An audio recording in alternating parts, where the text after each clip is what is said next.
విషయంలో చంద్రబాబు నాయుడు మాట్లాడుతున్నారు. లైవ్ చూద్దాం. ఈ అనంతపురం జిల్లా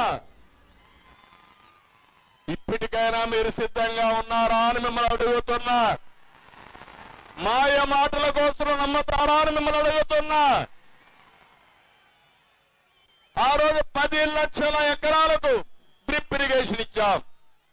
నేను ఇచ్చిన డ్రిప్ ఇరిగేషన్ గాని ఎక్విప్మెంట్ గాని మొత్తం నాశనం చేసి ఇప్పుడే కేశవ్ చూపించాడు ప్రజెంటేషన్ లో 30 కోట్ల రూపాయలు వస్తు సామగ్రి చుప్పుబట్టిపోయింది. ఈ ముఖ్యమంత్రికి బుద్ధుందా అని అడుగుతున్నా మిమ్మల్ని అందరినీ.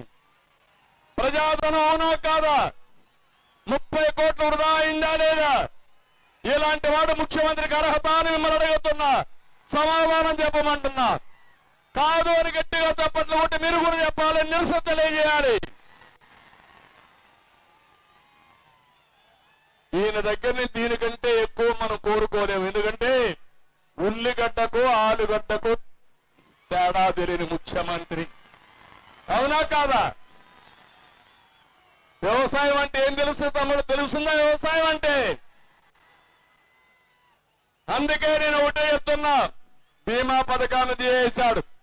నేను ఒకటే హామీ ఇస్తున్నా, మళ్ళీ పాత బీమా పథకం తీసుకొచ్చే బాధ్యత ప్రతి ఒక్క రైతుకి అన్నదాత కింద 20,000 రూపాయలు ఇచ్చే బాధ్యత తెలుగుదేశం పార్టీని, జనసేనది. ఇంకో పక్క మీరు చూస్తే మా తమ్ముళ్ళు ఇక్కడే ఉన్నారు. యువత ఎక్కడ పోయినా యువతను చూస్తున్నా, మీ ఉత్సాహాన్ని చూస్తున్నా, మీ అభిమానం చూస్తున్నా. ఆకాశానికి గంతులేస్తున్నారు మీరంతా. వైఎస్ఆర్ కాంగ్రెస్ పార్టీని భూస్థాపితం చేయాలనుకుంటున్నారు. జాబ్ క్యాలెండర్ వచ్చిందా అని మిమ్మల్ని అడుగుతున్నా. డిఎస్సీ పెట్టారా అని మిమ్మల్ని అడుగుతున్నా. ఆ రోజు ఏం చెప్పారు? ఎవరికైనా ఒక ఉద్యోగం వచ్చిన తమ్ముళ్ళు ఇప్పుడు పోతున్నాడు, పోయేటప్పుడు నోటిఫికేషన్ ఇస్తాడంట. ఎవరిని మోసం చేస్తామని అడుగుతున్నా. నేను ఐటీ ఉద్యోగాలు ఇచ్చా, టీచర్ ఉద్యోగాలు ఇచ్చా.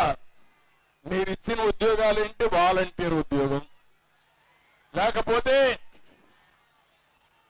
ఫిష్ మార్ట్ లో, లేకపోతే మద్యం షాపుల్లో ఉద్యోగాలు ఇచ్చారు. అంతే కదా? అది తెలుగుదేశం పార్టీకి వైఎస్ఆర్ కాంగ్రెస్ పార్టీకి ఉండే వ్యత్యాసం. ఈ రోజు మీరందరూ ఇక్కడ ఉన్నారు. విద్యకు ప్రాధాన్యత ఇచ్చాం. కాలేజీలు మనమే తెచ్చాం. ఇంజనీరింగ్ కాలేజీలు కానీ, మెడికల్ కాలేజీ కానీ, సెంట్రల్ యూనివర్సిటీ కానీ, నిన్న ప్రధానమంత్రి ప్రారంభించిన కస్టమ్ ట్రైనింగ్ ఇన్స్టిట్యూట్ కూడా మనం తీసుకొచ్చింది. ఆ రోజు నేను ఒకటి ఆలోచించాను, ఇక్కడుండే పిల్లల కోసం, అనంతపూర్లో ఉండే యువత కోసం సాక్షాత్తు 10 సార్లు వెళ్ళి కియా మోటార్స్ ఇచ్చాం. 12 లక్షల కార్లు ఇక్కడ తయారై ప్రపంచమంతా కూడా తిరుగుతున్నాయంటే అది తెలుగుదేశం పార్టీ మిషన్. మీరేం చేశారు? అమర్ రాజా బ్యాటరీస్ ని ఈ రాష్ట్రంలో ఉండేదని తరివేశారు. అవునా కాదా తమ్ముళ్ళు? మనం పరిశ్రమలు తెచ్చాం. వీళ్ళు పరిశ్రమలు తరివేశారా లేదా అని మిమ్మల్ని అడుగుతున్నా. 16 లక్షల కోట్ల రూపాయలు పెట్టుబడులు తెచ్చాం. అవన్నీ కానీ అయ్యుంటే 30 లక్షల మందికి ఉద్యోగాలు వచ్చేటివి. వచ్చాయా అని అడుగుతున్నా మిమ్మల్ని. మళ్ళీ ఉద్యోగాలు కావాలా లేదా అని మిమ్మల్ని అడుగుతున్నా. జాబు రావాలంటే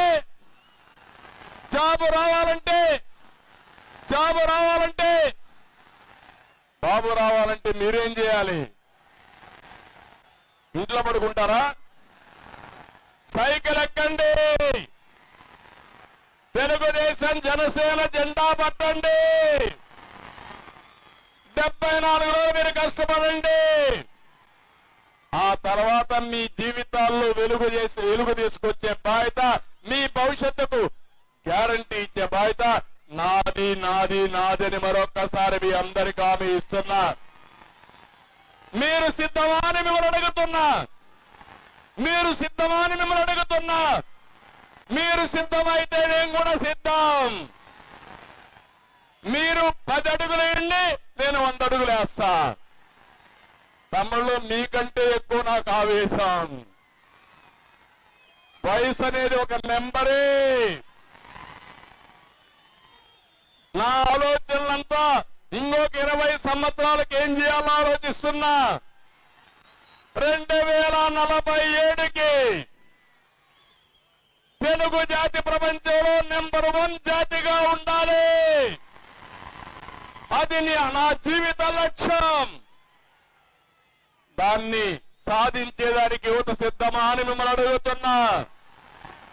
రెండో ఆలోచన, పేదరికం లేని సమాజాన్ని చూడాలనేది నా లక్ష్యం. పేదవాళ్ళు డబ్బులుండే వాళ్ళు కాలేమా? పేదరికం నుంచి పైకి రాలేమా? చేస్తాం. ఒకప్పుడు ఇప్పుడే కేశవ్ అన్నాడు ఇక్కడ రోడ్డు ఉండేది కాదని. ఆ రోడ్డు వచ్చింది. ఒకప్పుడు మీ దగ్గర సెల్ ఫోన్లు లేవు. నేనే ఆ రోజు ఆ సెల్ ఫోన్లు రావడానికి కూడా కారణం నేనే. ఈ రోడ్లు రావడానికి మొదటి శ్రీకారం చుట్టింది నేనే. ఇప్పుడు చెప్తున్నా, ఈ దేశంలో ప్రత్యేకంగా తెలుగు జాతిలో పేదరికం లేకుండా చూడాలనేది నా జీవితాశయం. తప్పకుండా సాధిస్తా, సహకరిస్తామని గట్టిగా నినదించమని మిమ్మల్ని అందరినీ కోరుతున్నా. ఎన్ని వేధింపులు చేసినా ఎత్తిన జెండా దించలేదు. ప్రాణాలు తీస్తున్నా అప్పుడు కూడా ఒక్క మాట మీకు తోడమంటే చెప్పమంటే చెప్పకుండా జై చంద్రన్న అని, జై తెలుగుదేశం పార్టీ అని ప్రాణాలు వదిలిపెట్టిన కార్యకర్తలున్నారు. ఎన్ని కేసులు పెట్టారంటే జెండా ఎగరేస్తే కేసు, విగ్రహానికి దండేస్తే కేసు, దిష్టి బొమ్మ దగనం చేస్తే కేసు, చివరికి కార్యాలయంలో మీటింగ్లు పెడితే కేసు. ఎన్ని కేసులు తమ్ముళ్ళు? 100 కేసులు పెడితే 100 కదా, ఇంకొక 100 కేసులు పెట్టుకోండి. మేము తెలుగుదేశం పార్టీ జెండా దించాం, ఎగరేస్తామని ముందుకు వచ్చిన మిమ్మల్ని ఏ విధంగా మర్చిపోతానని మీకు విజ్ఞప్తి చేస్తున్నా. ఏ గ్రామంలో ఏం జరిగిందో నాకు తెలుసు. ఏ అధికారి మిమ్మల్ని ఇబ్బంది పెట్టాడో నాకు తెలుసు. చట్టపరంగా ప్రతి ఒక్కరిని శిక్షించే బాధ్యత నాదని మరొక్కసారి మీ అందరికీ హామీ ఇస్తున్నా.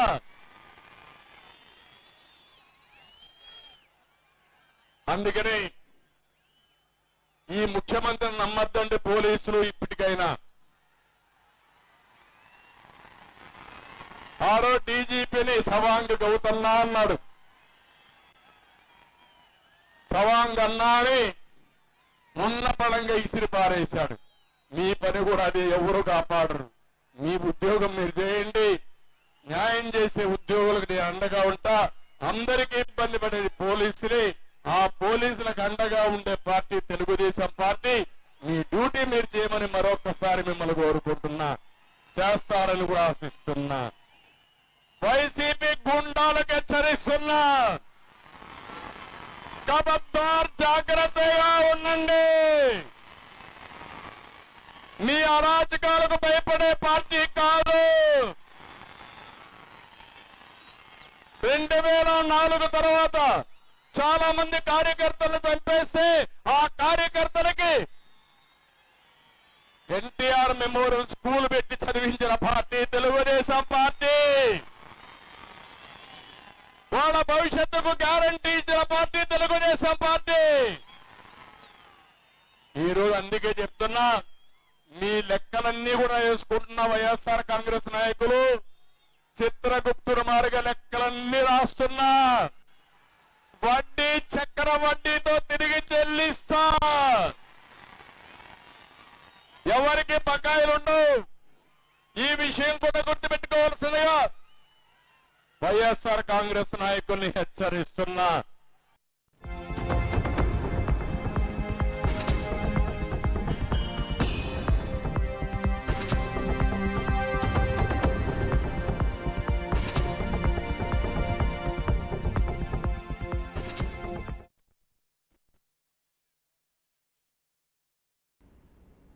అది వైఎస్ జగన్ పై విమర్శనాస్త్రాలు ఎక్కుపెట్టారు చంద్రబాబు నాయుడు. ఇప్పటివరకు లైవ్ చూసిన వరకు నుంచి ఇవి ఇప్పటివరకు ఉన్న updates. Stay tune to BRK news Telugu సత్తా.